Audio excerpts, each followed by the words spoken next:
از باغ شاه تا سنگلج، تا سر بلوار کرج، از بازار تا توپخونه، تا گود زنبورک خونه، هر جای تهرون یه چیزایی داره، واسه خودش برو و بیایی داره. از اون همه چیزای خوب که داره مسجد شاست که آبرویی داره. مسجد شاست پشت سر توپخونه لاله‌زاره، میدون ارگ چسبیده به بازاره، 4 قدم از تو پارک شرک ردشی کاخ گلستانه که گل عذاره.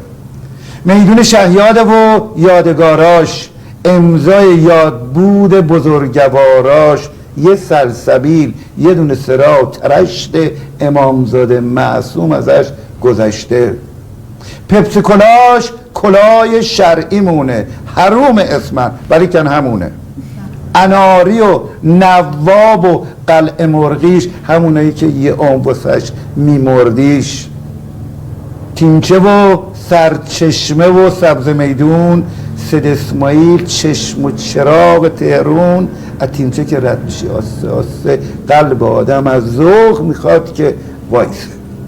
شاب دلعظیمه و یه باغ توتیش، آدمای خداشناس و لوتیش.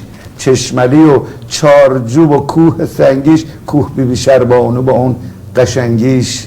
سر پل تجریش و زهیر دولش، کوه دماوند و برف و قلش. امامزاده سالس و سر بندش منظری است با کاخهای بلندش. یه تهرونه یه نیروی هواییش، 1000 تا عاشق مثل من فداییش. یه ژالس و مردمای شریفش، هیچکی بازور نمیشه بشه حریفش. قمر صداش صدای درد ملیست، صدای بهرام سیر جبلیست. اونا که درد ما رو خوند و رفتن، رفیعی و هایده ها و زلیست.